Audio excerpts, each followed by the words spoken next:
Welcome into Honorado and Bagnardi. Chris Honorado, Sean Bagnardi. Bags, man, a lot happening in the world of sports this week, and not some good with the NCAA and the Supreme Court decision, which we'll get into on the show, but a lot of ugly stuff, of course, in Major League Baseball, man.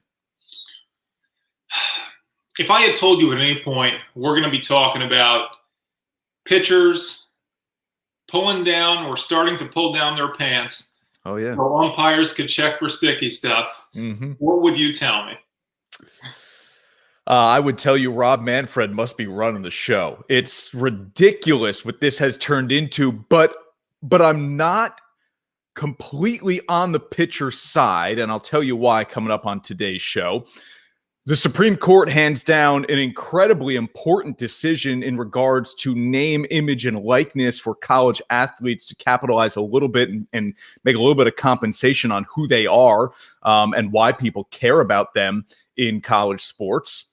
And we've got a brand new head coach of the Syracuse women's lacrosse program. A Niskayuna grad, Kayla Treanor, will join the program as well. Let's get it going. You're watching Honorado and Bagnardi.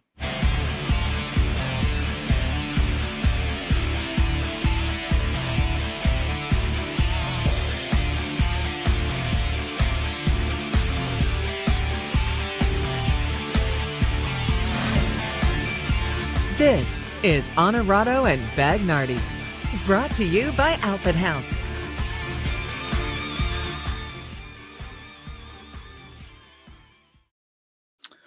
All right, Bags, you said it in the open there. Pitchers pulling down their pants as umpires look for sticky stuff. This has become even more of a mess than you and I probably thought it would be.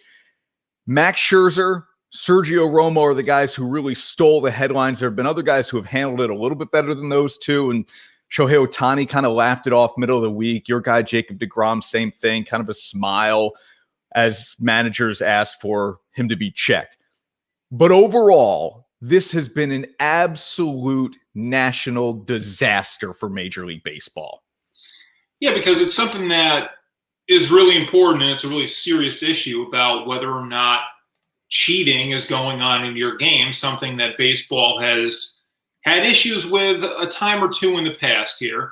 And now all of a sudden it's just become completely farcical, and it's like, well, you want it to be handled like a serious issue, and all of a sudden everybody's laughing about it. So that's the problem I have, man, because for me, you want baseball to address it, which means you need the umpires to take it seriously, and you need the umpires to do their job. So in a way, you kind of feel bad for the umps because now they're put in this position where they're out there doing this. And you know how it is whenever a new rule is implemented at any place of business, you feel like, well, we just got to do it. We just got to follow the rules. This is the rule, and we just got to go by the book. Now, I think baseball is going to learn, and the umpires are going to learn the right way to do this so that you don't become the laughing stock of the country. And I think when you have somebody like Girardi, pushing for it or acting a certain way about it, once a guy has been checked, I think at some point you have to say, Joe, it's done. We checked him, stay in the dugout. Your guys can't hit because they stink, not because he's got sticky stuff on his hands, right? Now, it'll be interesting to see what happens to the spin rate.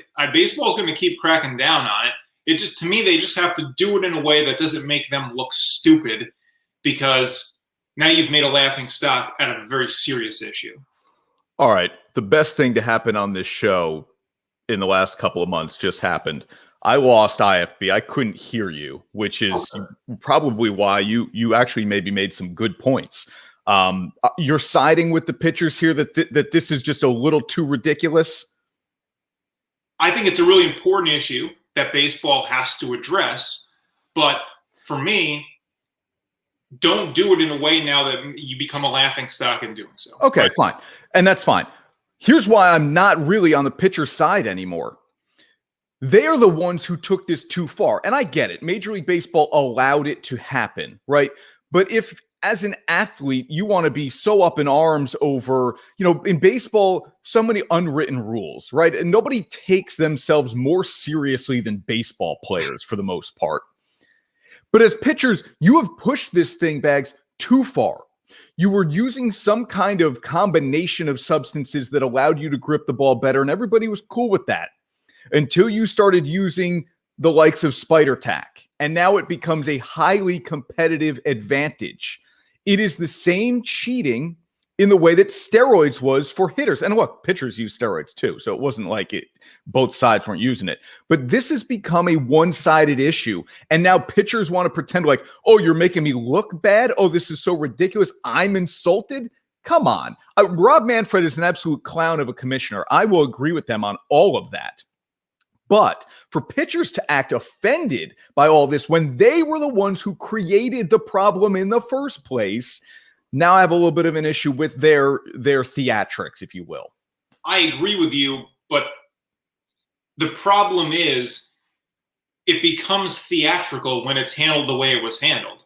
So for a guy like Max Scherzer to essentially be harassed about it like 3 times, they're going to check him now because Girardi's coming out. Now you've made it a joke. And that's my point. That's the dangerous thing here, because if you're going to make it a joke, it's going to be handled like a joke. So for Scherzer, and I'm not a big Max Scherzer guy, okay? Yeah. But for him to just be like, okay, what do you want me to do now? Take off my pants to check? That's kind of the reaction you'd expect when it's pushed to a point where it becomes ridiculous. I mean, look at this. By the way, there are adult websites now offering pitchers like Scherzer and DeGrom and Cole $100,000 to do like some kind of webcam performance as they disrobe. I mean, that's how ridiculous this has gone. I think this is pretty funny. I don't mind the pitchers are having fun with it, whatever, making a ridiculous point of it. But I'll go back to my original thought here in that they are the ones who created this problem. To now start whipping off your belt and pulling your pants down in front of an umpire is just a little absurd. I agree, but to my point, like this is a serious issue that when you handle in a comical way, now you garner support for the pitchers. Now you've turned the issue around because, as usual, as baseball, you just don't handle it the right way. They've got to check guys, and I think they do have to check them to some degree throughout the game. I mean, you can't just say we're just going to check a guy before the game starts, and then he could go in the dugout and in between the first and second inning, and now he is applying something, and now the spin rate will be different. So I get it, but it's got to be done, I think, in a way that doesn't become embarrassing for the game. Look at the bottom of your screen here. This is why Scherzer and Zach Britton are saying, can't we do something in the clubhouse or the dugout? Can't there be somebody who's assigned to check for these things? Major League Baseball, and this is true about management most places, right? Decisions are made without really thinking ahead about what the consequences may be. And that happens, Beggs, because management doesn't involve enough people in these decisions. So when you have a small room of people making decisions, it's like, okay, well, let's just do this. Instead of hearing from enough people weighing in that like, well, have you thought about this? This is something that could go wrong. I love the point here by Kevin that pitchers are being checked mid-game and mid-inning sometimes by managers who are hoping to throw off the rhythm. And I think that is a real problem. And I don't doubt that that's probably something Joe Girardi was doing the other night between the Nationals and the Phillies when he asked Scherzer to be checked. I mean, he got umpire hands in Scherzer's hair. I mean, the whole thing is ridiculous. What are we doing? And again, that's what I mean, where it does put the umps in a little bit of a bad spot here. You kind of feel for them, like, what are we supposed to do now? The other manager is calling for this. I guess I got to run my fingers through his sweaty hair. I mean, really?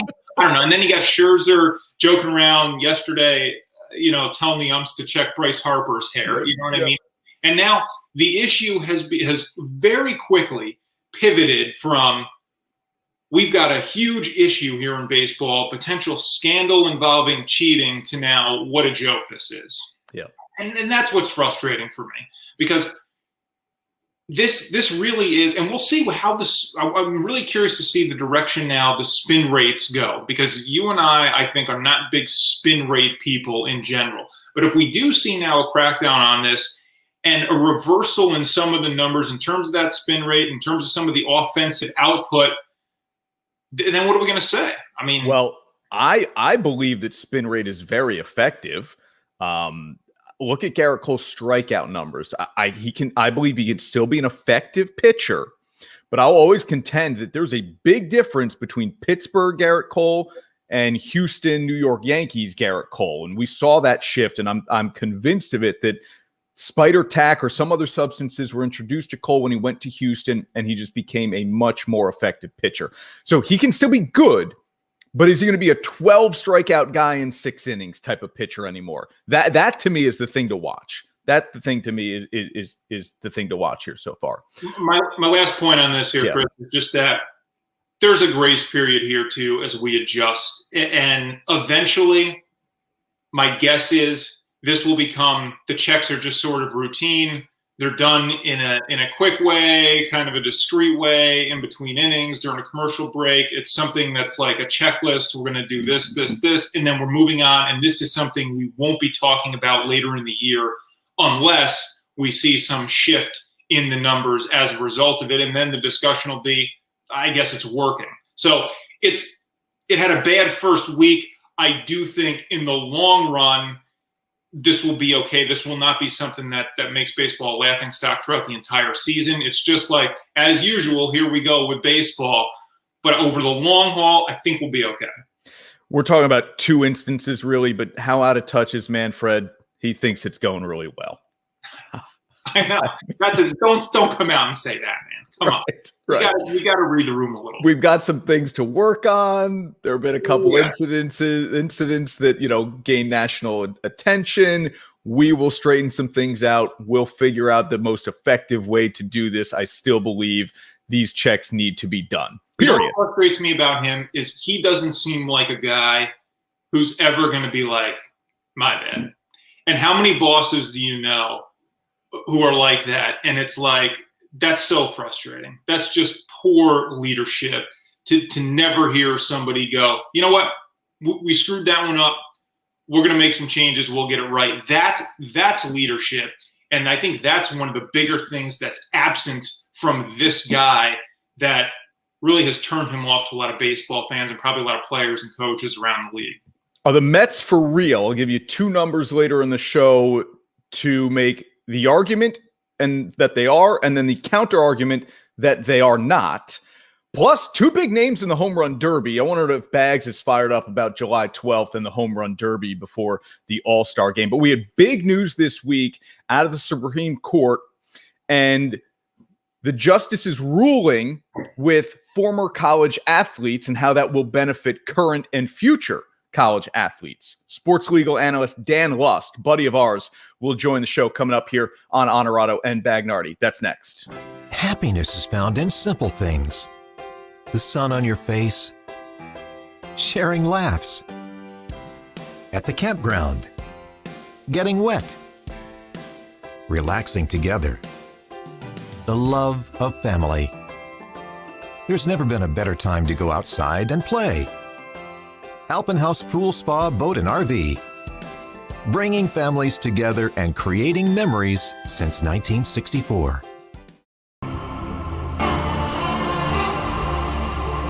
Teams, athletes, organizations. We're transforming the custom apparel industry through products and purpose.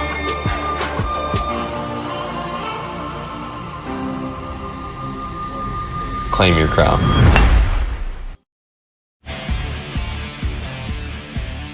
And now, back to Honorado and Bagnardi. Brought to you by Alpenhaus.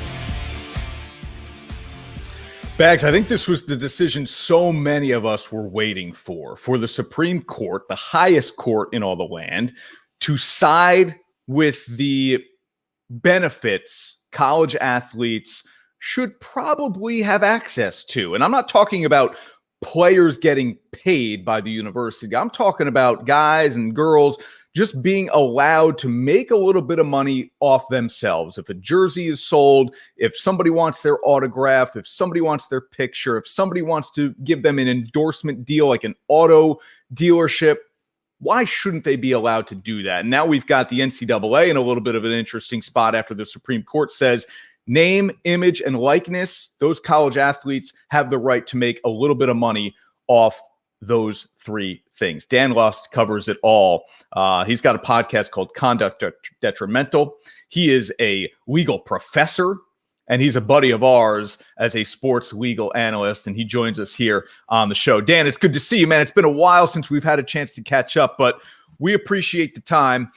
Tell us a little bit here why this decision is so important and what comes next, specifically in July. So certainly, guys, and it's a pleasure to be back on. Chris, as you know, I'm a 2010 graduate of Union College, so very near and dear to the Capital Region. Yes, so, yeah, I guess where we start, there's two things to point out, right? The Supreme Court doesn't touch college sports. It's been really about a half a century since it happened, and the last time they touched it, really that turned college sports from $1 million business into $1 billion business. That was the case, Board of Regents, which took that national spotlight game that we used to have once every Saturday and turned it into the ACC network, the Big Ten network, the Pac-12 network. So when the Supreme Court sprinkles its pixie dust on college sports, it tends to explode, right? So what do we have here? We have a 9-0 decision. In our country, there are very few things that are bipartisan issues, and the Supreme Court, with a ringing endorsement, is saying paying college athletes is something that the left and the right should both be on board in. So unanimous decisions don't happen that often, but here, obviously, a big unanimous decision. So what does this really say? Big picture is a little bit different than the small picture. This case is about taking back the NCAA's restraint. So the NCAA was trying to cap what we call academic compensation, reimbursements for books and laptops. Maybe not the biggest deal, right? You're not going to get a 5-star recruit by telling him you can get a full reimbursement on your laptop. But the truth is, the language in this decision really could have been one word. This is the big picture. It could have said the word affirmed, but the Supreme Court decided to dedicate 45 pages, single-spaced, to a scathing opinion against the NCAA. And I talk about sprinkling this pixie dust, right? This was a decision that basically put student athletes in the same sentence as workers and the word fair market value. So that's telling you that the Supreme Court is saying next time that someone challenges the NCAA in court about whether we should pay student athletes, we should consider them more akin to employees and getting paid fair market value than zero in basically this free student athlete scheme.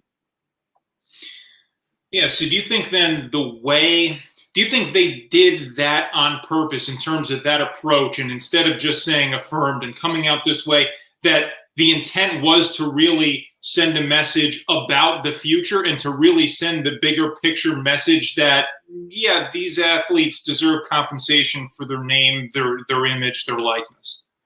I think that's the only way to view it. So the majority opinion kind of is a narrow holding. It's just basically saying, hey, we have all these thoughts, but at the end of the day, we're just agreeing with the lower court decisions. But it had some really good language. This concurring opinion by Justice Kavanaugh, which is, I say concurring, there's a majority opinion that all the judges have to sign off on in some way, shape, or form. And a concurring opinion is not required. It's just, hey, I'm a judge. I have something else to say that I want to put out here.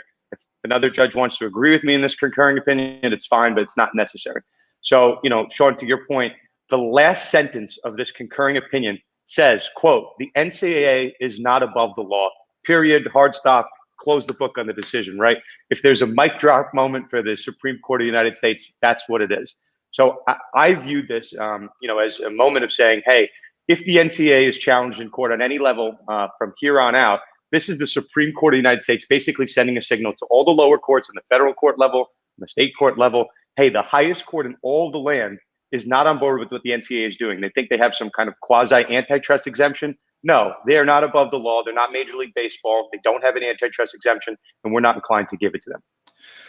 And I'm on board with college athletes being able to make a little bit of money off their name, image and likeness, Dan. But I wonder, do you think this gives certain schools in certain states, because right now there are only 6 states that have laws ready to go July 1 that will just kind of open things up to athletes. Do you think that this will create a competitive disadvantage? Because Alabama's already getting a bunch of 5 stars. I get that. But don't you think Nick Saban could go to some local businesses and say, hey, there's a kid we would love to get. Well, if I guarantee him a car dealership endorsement, he'll come here. Does this not get into a little bit of an ugly situation in that way? Yes and no. And I guess I'm trying to weed through these specific state NIL laws, and I'll just tell you in a broad brushstroke, they're all very different, right? Some states basically say that schools like a Nick Saban cannot promise you NIL, that you're left on your own as an athlete to fend for yourself, which is a little weird. Some of them allow you to have an agent, whether or not the agent's going to be allowed by the school. It's all different state mandates. So, I mean, I put it this way. It creates a lot of chaos. What would have kind of undone some of this chaos, which is news that came across, my Twitter feed this morning. The NCAA had been for about 2 years trying to come up with their own version of name, image, and likeness. And what would it would have done? Chris, you mentioned 6 states on July 1st are going to have name, image, and likeness in their states. The other 44, some of them have name, image, and likeness that'll go into effect in 2022, and others have 0. But what this NCAA version of name, image, and likeness would have basically lessened the gap between the 6 haves as of at least July 1st and the 44 have-nots, because it would have brought up the floor. Now, this morning, the NCAA comes out and they say, you know what? Scrap that. That thing that we worked on for 2 years, we're actually going to throw it out the door. It's gone. We're going to put it in the recycling bin and hit empty recycling bin. And we want the schools to figure it out on their own. That's with 7 days to go. It's almost like getting a 2-year project put on your table and saying, hey, guys, I tried this, but it's now your guys' turn, 7 days. And Chris, you kind of asked me, how did this happen? That language that you had to very fancily come up across the bottom of the screen. The NCAA is not above the law. So to me, I think this is the NCAA saying, well, if we do it, we might get challenged in a court of law because we're now not above the law. The Supreme Court has spelled that out. But if the schools do it, it's almost a little bit of an out. Hey, we didn't do anything. We gave it to the schools. We created the free market. And if the schools did something wrong, it's not on us. So, Sean, I was listening to you talk about your boss, right, taking accountability. This is not the NCAA taking accountability. This is the NCAA punting to the employees and saying, hey, you guys figured out. That's why I pay you minimum wage and work you these terrible hours. Right. All right, so let's look forward then. Obviously, this is going to invite some future challenges here. What do you think is the next big challenge, and how long, if you could put a potential timetable out, do you think before we just reach the point where athletes are getting paid for their name and image, or maybe even beyond that with different endorsements and that type of thing?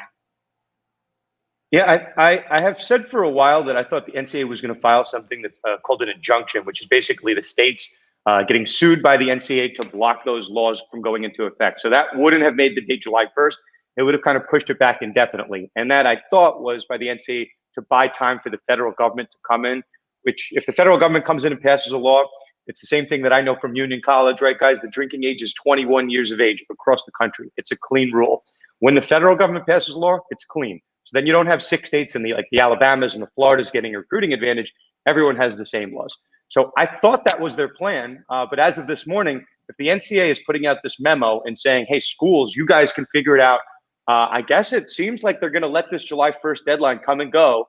And then it's up to the schools as to how quickly they can pass their own rules to allow this to go into play. But what the NCAA is saying essentially is we are not going to penalize you schools if you allow your athletes to get paid. So that's the new plan. So Sean, to your question, I think July 1st is the date. I really do. I think within a week, we're going to have athletes getting paid for the first time in NCAA history.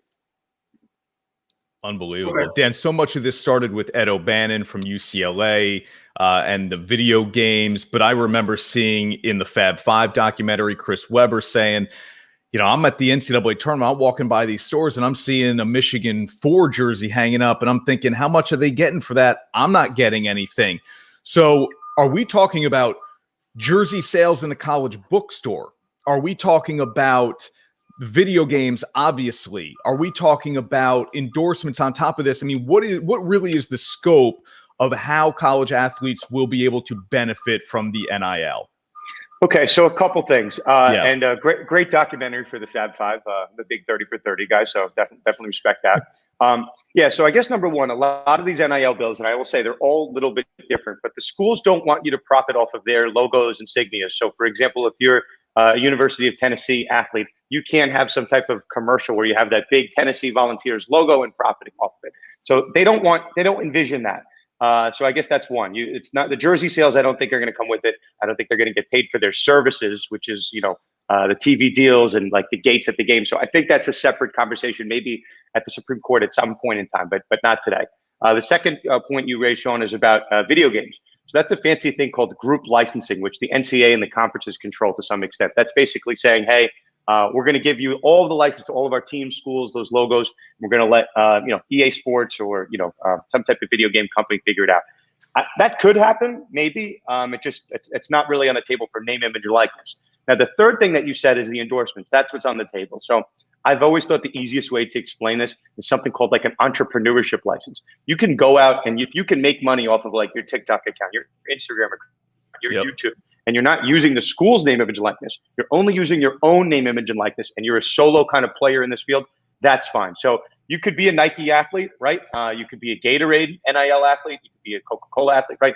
Those are the type of endorsements that are envisioned. So I guess the big question that we still need to figure out is how athletes getting paid and getting a piece of that endorsement pie impacts the school's bottom line. It impacts maybe we'll say the non-revenue generating sports like softball or swimming or rowing, if those sports end up surviving this NIL era, because traditionally, as you guys both know, basketball and football are the money-making sports, and that revenue is then passed on to the other sports. If you start taking money away from those sports, what does that mean to the overall pie? So that's one of the exciting / dangerous questions that's left to be answered.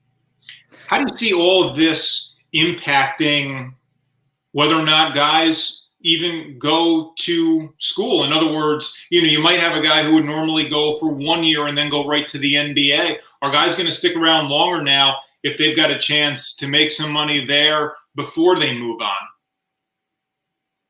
Yeah, I think that's one of the most fascinating questions. And I've always thought that if you pour money into college athletes, like Zion Williamson could have made a ton of money at Duke.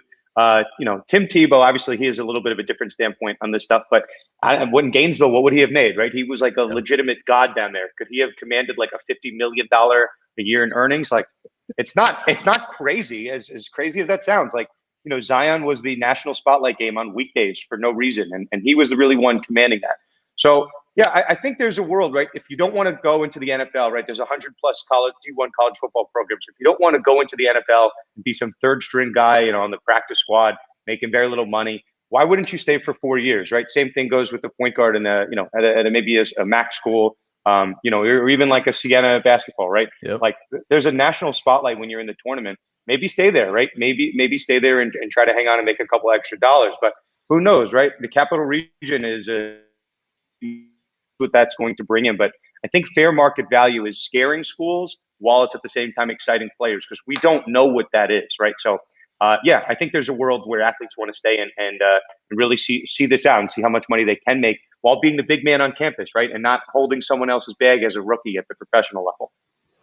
Co-host of the podcast, Conduct Detrimental, law professor at New York Law School, and a buddy of ours, a Union College graduate, Dan Lust, helping us out here on what all of this means from what the Supreme Court decided against the NCAA this week. Dan, thank you so much, man. I hope, look, legalities in sports are always there. We're going to find a moment again in the near future to bother you for sure. No problem. My pleasure. And let's go, you guys. There you go. There you go. Dan, thank you so much, buddy. Bags, a ton of big news here locally, too. Niskayuna grad Kayla Treanor gets the Syracuse women's lacrosse job. We're going to talk with Kayla coming up on today's show. NBA playoffs, man. Trae Young, is he going to be able to take the Hawks to an NBA title? They've won 3 straight game ones on the road this postseason. Another incredible performance from Trae, middle of the week in game 1. Cannot wait to get into some of the Hawks discussion and the NBA playoffs after our guy, Kevin Huerter, boosted them from that Philadelphia 76ers series into the Eastern Conference Finals against the Milwaukee Bucks, where they currently are. You're watching Honorado and Bagnardi. When we come back, Kayla Treanor, the new head coach of the Syracuse women's lacrosse team, will join us. Hang on.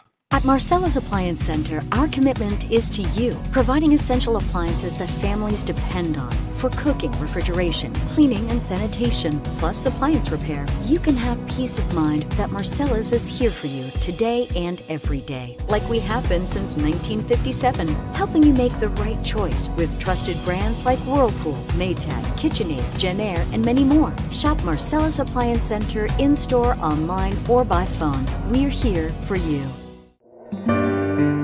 Depressed, overworked, job sucks, underappreciated? When life sucks, just say Dillagaff. Our clothing line puts the FU back into fun. Nothing will give you greater satisfaction. Dillagaff isn't just an attitude, it's a lifestyle. Some people ride the crazy train, we drive that mother. Check out our selection at DillagaffUSA.com.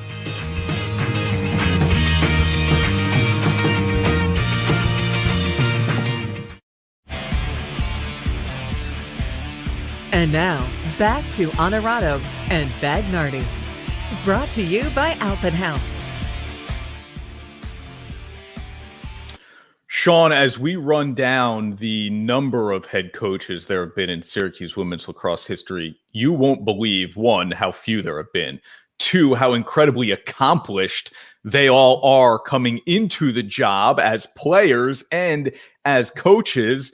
And Kayla Treanor is the same as really the guy who came before her. Gary Gate was an incredible player in Syracuse lacrosse program history. Kayla Treanor is as well. And of course, she's a Niskayuna grad, and Kayla joins us here on the show on Honorado and Bagnardi. Kayla, it's Chris Honorado, Sean Bagnardi. First of all, congratulations. Thanks for joining the show. And what have the last 24 or 36 hours been like for you?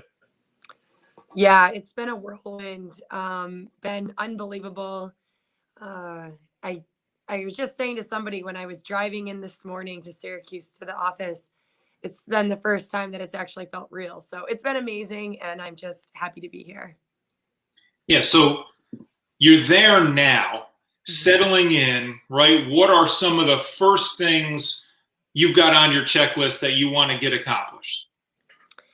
Well, first, what I'm really working on throughout the summer and trying to start that now is just, it's all about developing relationships with my staff and our players. So I had a team Zoom with them the other night, but now it's just connecting and trying to get to know them and then really just developing that relationship. You won a national championship at Boston College. Your dad is from the Boston area, is he not? Was this a tough sell for you to say, hey, I'm leaving BC to go back to my alma mater? It was certainly really emotional. The BC coaching staff and the players mean a lot to me. And we've just been on an incredible journey together. So I was really sad, but it was a no-brainer for me just being able to accomplish a dream of coaching here at Syracuse at my alma mater with such a great program and tradition and history. So, although it was really sad, I'm very excited to be here. What do you think are some of the key things you learned as an assistant that make you really ready to make this jump to the head coach position, especially for somebody at such a young age?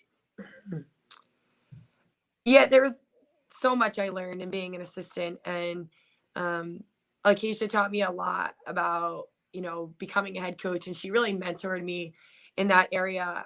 She let me in on a lot of different things of different meetings and being a part of the relationship with the administration at Boston College and scholarship and budget and financial decisions. So I'm very thankful that she was able to show me the ropes and, take me under her wing. And I owe her a lot of thank yous, and a lot of my success has come from her.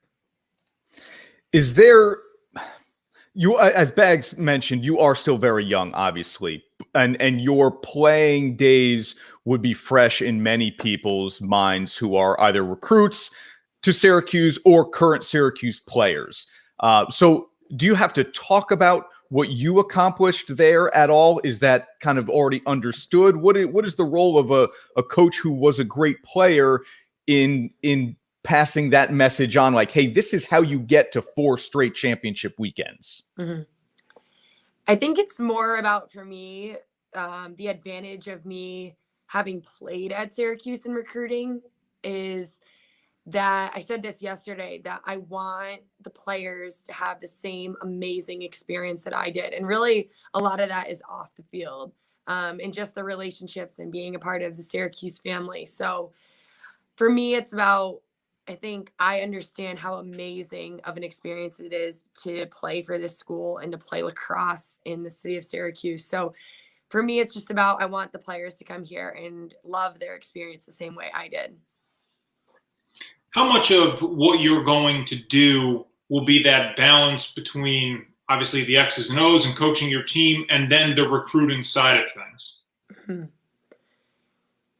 Yeah, well, while we're in season, obviously it's all about coaching up your team and, building chemistry and all those things. But one of my philosophies as a coach, and a lot of coaches, but recruiting is really important to me. And one of my goals is to bring the best talent we can to Syracuse. So recruiting is a huge piece of the puzzle, and that will certainly be very important to this coaching staff. Kayla, can you give us some background on how all of this went down? I'm sure this will stun you. There were a lot of rumors out there on social media that certain things happened, and I'm curious as to whether or not they did. When did Syracuse first approach you about the job?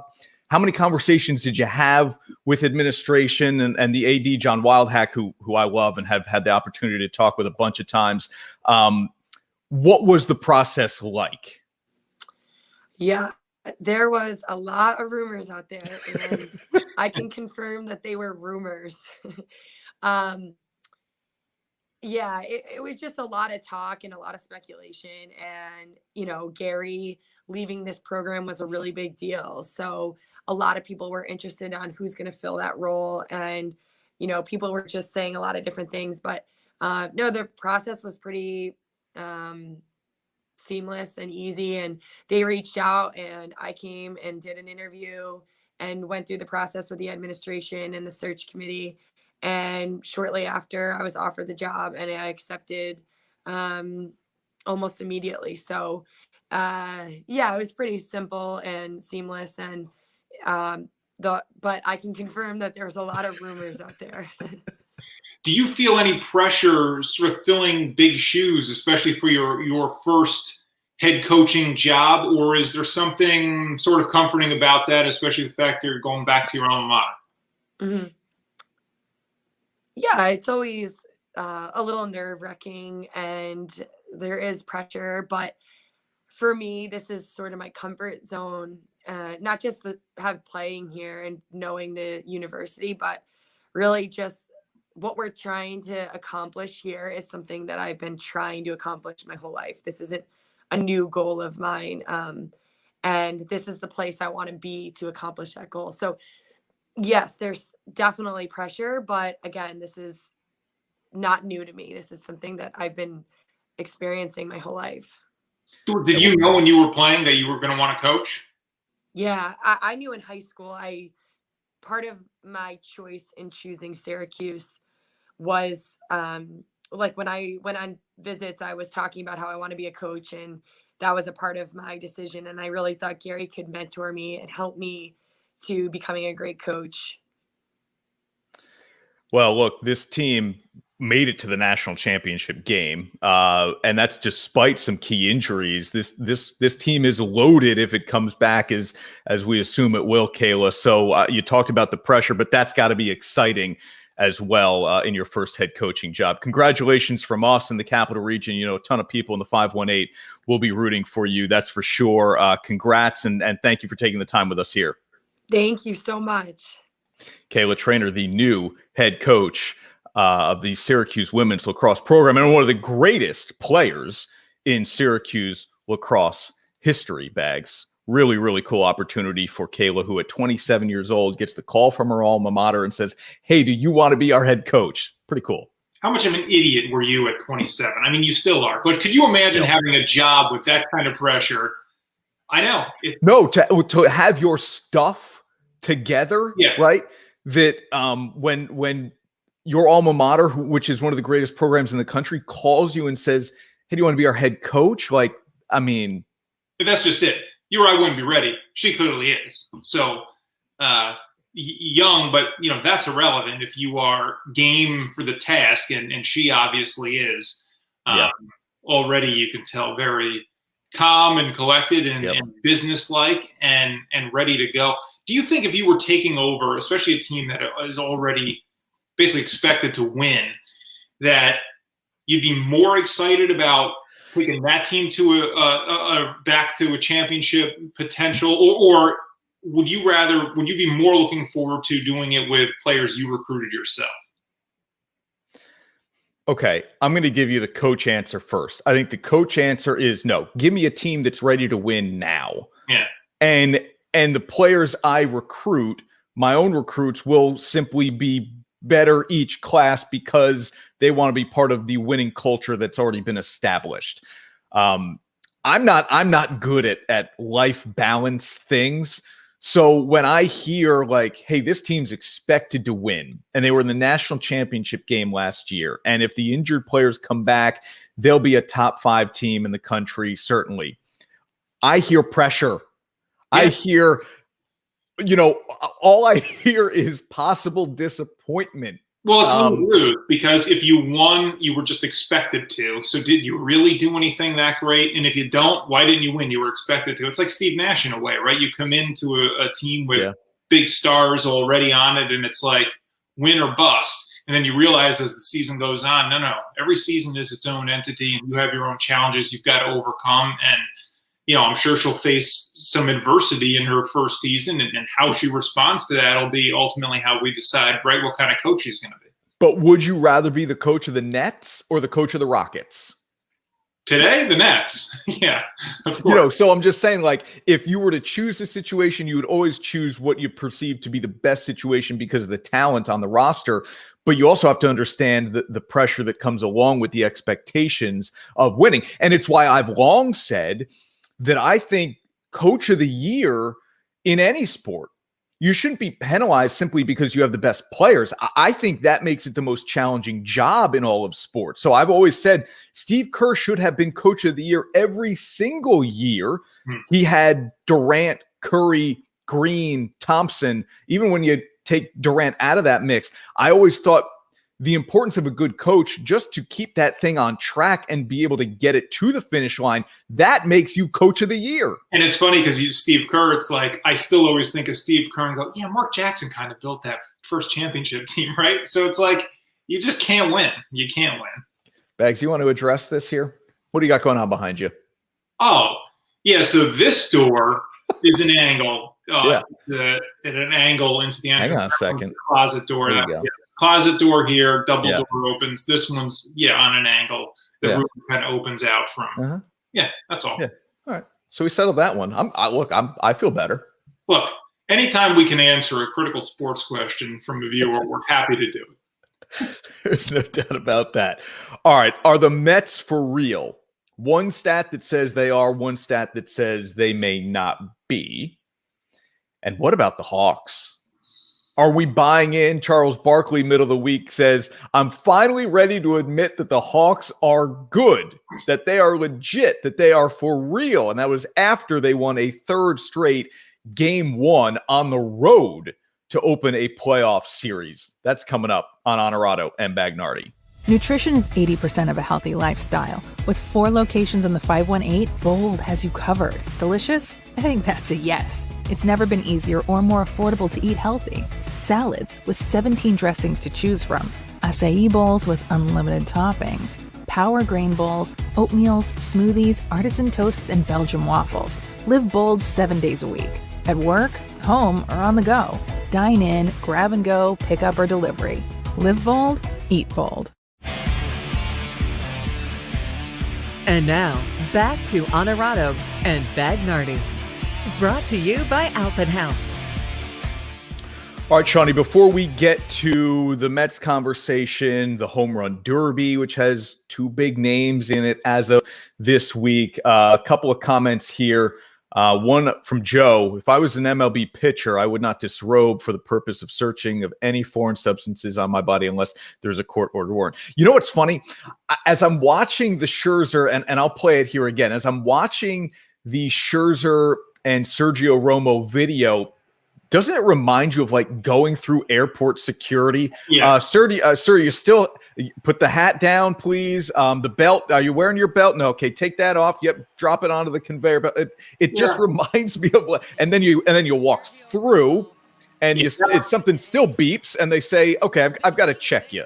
Yeah. Now, to be fair, obviously, the disrobing part is these guys doing that on their own. Nobody was asking them to do that. Correct. But how far does it go? Mm-hmm. That's the ultimate question, because if a manager is not convinced, hey, check his hat, check his glove, check his hair, how far does that go, and what are the limits going to be for what the umpire can ask to check? Right. So Right. that'll be interesting to see moving forward. Yeah. All right. Do you think the Mets are for real? You are a Mets fan, well established on the show. Are the New York Mets, who stand in first place, for real? What does that mean? Can they win a division, or can they win a championship? That means, will they win the division? Okay. They're for real in that they can win the division largely because of the rest of the division. Okay. This is not, for some reason, a good division, even though on paper it probably should be better than it is. But yes, they can. They've proven they can stay competitive, even to the point of being in first place despite a lot of injuries. And you assume they're only going to get better, right? McNeil is back now. Conforto has made his return. So it's going to hinge on the pitching and the health of the pitching long term, and whether or not this team can ultimately have success in the playoffs. But can they win the division? They certainly can. Can they lose the division? Absolutely. All right, these are the two numbers that jump out to me when I look at whether or not the Mets should be considered real contenders, okay? I hold run differential in a high regard for most teams. I think it's indicative of whether or not a team is really going to be able to be successful in the playoffs. Mets have the largest division lead of any first-place team in baseball, but they also have the second lowest run differential, and quite frankly, it's razor thin. So as you're watching us, there's a chance that could have changed even based on what is happening in the NL Central. So I wonder, are they really good enough to beat the Dodgers, Giants, maybe even the Cubbies if they stay together through the trade deadline? And the run differential tells me no. But as I watch the Mets, my brain, my eyes tell me yes. And I've made the point on this show before, the pitching is so good that if they get into the playoffs, they're good enough to beat even the Dodgers when the Dodgers are fully healthy. Right. They have a winning record already against the Padres this year. Why shouldn't we believe they could beat some of the best teams in the National League? Yeah, I'm with you on run differential. Obviously, scoring more runs than you allow is the name of the game. So looking at that as one stat to determine how a team is overall, I'm okay with that. But there's a big difference between your run differential over 5 games, let's say, in your normal rotation, or a potential 7-game series when you're going to throw DeGrom twice and manage the game a completely different way. So, yes, in a lot of ways, they're built to have playoff success when you look at the pitching. But like I said, it's all going to come down to the health at that point, and they still have to get there. I don't know that, even though, like I said, they can win the division, they could certainly lose it. I can't sit here and say the Mets are going to win the division based on everything we've seen. It's not that sure-handed enough as you'd like it to be. But yeah, if they get there, you have to like their chances because of the pitching if they're healthy. You know what I love from this past week? I love that, one, Shohei Ohtani said, "I'm in for the home run derby." I love that out of him. And I love that Pete Alonso was like, you know what? I won it last year. I'm coming back. And I don't know that Ohtani's decision had anything to do with that. Vlad Guerrero Jr. is not going to be part of it. He was last year's, 2019 runner-up. But Alonso is back. Can I get you fired up for the home run derby with these two names alone? No. I've seen Alonso win one, so I don't really need to see him in another one. I'd almost prefer at this point that he not do it, just because, and I don't get on the, a guy overextended himself for the home run derby and then went into a slump. No, if you don't get hurt, that's just an excuse for having a bad second half. Yep. But I don't need to see it. Look, we're talking about a pitcher in the home run derby. That's exciting. It's fun. Maybe I'm just not a big home run derby guy. Maybe that's what my problem is. This doesn't generate a ton of interest for me. Will I have it on? Sure. Am I going to be that locked in? I don't really love the format. Frankly, Alonso shouldn't even have won. Yeah. So that's another issue for me where I have a hard time getting into it. I'll have it on. I'll watch. I will watch for as far as Ohtani advances. You're not going to turn it on. I will There's watch. nothing else on that night. I will be invested for as long as Ohtani advances. Although July 12th, we could have NBA Finals game on. Who knows at this point? But yeah, not into it. Okay. Dan Lust, who we had on earlier in the show, talked about the Supreme Court's pixie dust or magical dust or whatever he said, sprinkling it on the NCAA and how business booms from there, which he thinks will probably happen now, even though the NCAA, I would imagine, and President Mark Emmert aren't happy about the decision. I think it may benefit them in the long run. Carol says, Hawks have been sprinkled with magic dust. Have they ever? It is unbelievable. We sat here on the show before the playoffs started, Bags, and we said, you know what? If Atlanta gets by the Knicks, that's a really nice season. And then it was kind of like, can they push the Sixers series to 6 games? Is that possible? And then they win it thanks to our guy, Kevin Herter, with his Game 7 performance. And now, middle of the week, we say a third straight Game 1 on the road to open a series where the Hawks win. Unbelievable stuff, man. I mean, if I told you back in March, hey, you're going to watch the NBA Finals, and it's going to be Hawks and whoever, Hawks and Suns even, you'd have laughed at me. Of course you would have, and you'd been right to. Yep. So the Hawks frustrate me watching them because it's an awful lot of Trae Young.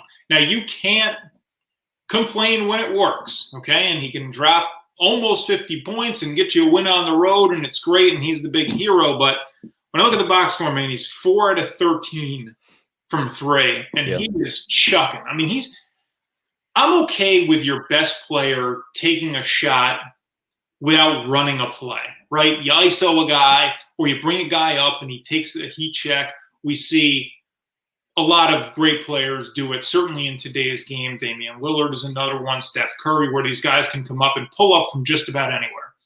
Trae Young is still not Steph Curry or Damian Lillard. He has the range where he can make those shots, but it's like he comes up and he's chucking in these critical situations, and sometimes they go in. Most times last night they didn't, but he still finds a way to get to almost 50 and they win the game. I just want to see a little bit more basketball being played. Maybe it's too old-fashioned of me because, like I said, it's working. It's working enough for them. But there are better shots to be had than early in the shot clock, 5 feet behind the three-point line, throwing up a brick in a critical spot in the fourth quarter. You still get the win. But I got to see better than that, especially out of my star player. Run some plays. Get in the paint once in a while, because when he sets something up and makes a pass, somebody gets an open shot. And I don't like the lazy argument that somebody would give, well, they still won, and he had 48. So why are you banging on the guy? Because by not finding something in his game to critique, we just become complacent. And that's why you have a Game 7 like he did, where if Herter doesn't go off, they don't win that game because Trae was so ineffective from the field. And I'm with you. That 4 for 13 number is important because they don't run a lot more than just high pick and roll with Trae Young and, hey, go create something now. I think he's a special player. I'm on board with Trae Young, but I agree that there were fourth quarter shots in Wednesday night's Game 1, and he was short with them. He clearly didn't have his legs the way you would have wanted him to be shooting from 25 feet out. They were not smart decisions. And we've seen him regress a little bit in that department the last 2-3 games, where all season long, Bags, he had been such an effective distributor of the ball, but also an efficient scorer. Now, the 4-13 is one number, but he was still 50% from the floor overall. He was, which leads me to believe he should be taking more twos. But go ahead. Okay. And he accounted for, now 48 of them were his, but he accounted for 72 of the Hawks' points last night. Yeah, 11 assists, 41 minutes, 6 turnovers. Plus minus is 10 if that's a stat you care about. So a plus 10. A plus 10, yeah. It's a huge number. Yes. Overall, he's obviously their best player. And he is a guy who you can see his impact that he has on the game. And ultimately, you don't win without him. But he could be even better if he just took better shots and made better decisions, and not by much. We're really only talking about a few, but for me, it's in the critical spots in the game when I see him not making the best decisions. Overall, you can look at the body of work and the stats and say that's still a really great game, and no matter how you get to a win in the playoffs, especially a road win, you'll take it however you get there. But I just wonder what this guy could really be if he improves his basketball IQ and takes some better shots. Yeah, look, I think that's the point, is that he is already impressed us incredibly this postseason. He could become even better. Do you want to wrap up the Nets season here? You want to put a little bow on it? I'll give you a minute or so if you've got something in you here. Well, what is there to say? I mean, I don't know. You tell me. They underachieved. They did. They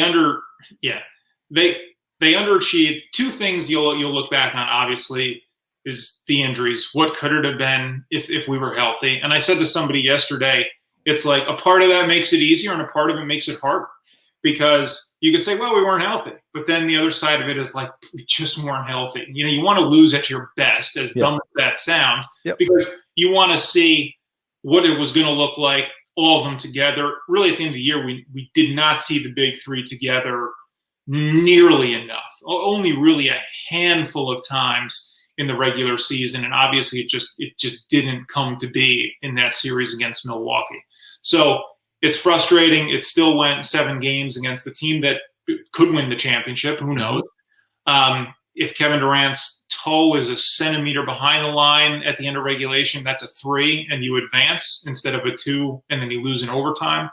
Frustrating part for me, too, is Joe Harris, man. Especially when you have injuries, you need one other guy to step up. It was Herter in Game 7 for the Hawks. It needed to be somebody other than what you were getting from Durant in Game 7 for Brooklyn. And Joe Harris had his chance with some open looks, missed a huge shot in overtime. Somebody else had to step up, and nobody else did when they needed them to. So I don't know. You just hope they can run it back. I'd like to see a healthy big three go for it one time. And if you do, you'll take your chances with that team. Unfortunately, the way the league was set up this year with LeBron out of the playoffs, and the teams that are remaining felt like this would have been their best shot to get it, because who knows how things stack up on any given year. Next season, rosters could look all different. So look, I think the Brooklyn roster will look different enough. You mentioned Joe Harris. I wonder if he's there next year. We know Spencer Dinwiddie won't be. He declined his player option. My guess is DeAndre Jordan isn't on this team unless he wants to take very little money. I think Brooklyn's roster bags looks different. Will all of the big three be there? Yes. Okay. Yeah, I think so. And Jeff points it out, and I said it on last week's show, that when the Warriors went all in and they lost Durant and Klay Thompson to injury, you no longer had the David Wests, Andre Iguodala's, Harrison Barnes, Sean Livingston's of the world. There wasn't that supporting cast that really made them a championship team, even if one or two guys went down. Before we get out of here, Bags, the Olympics will be upon us before we know it. Usain Bolt's kids' names. Yep. He's got a kid named Lightning. It's his daughter's middle name. And then he had twin boys named one of them Thunder. Boss move by Usain Bolt. You like that? No. It's stupid. Look, name your kids whatever you want. I hope they're happy and healthy, and just not something I would have done. Okay. Look, he's maybe the greatest sprinter of all time, as far as I'm concerned. Go ahead and do whatever you want, man. Pass on the speed legacy to your kids. I'm good with that. Next week's show, we are live from the Novice Clothing Company headquarters in Albany. We will talk with Ice Cube and Clyde Drexler on the Big Three, and we'll have LaSalle football head coach John Audino with us as well. Thanks for hanging out, everybody. You've been watching Honorado and Bagnardi.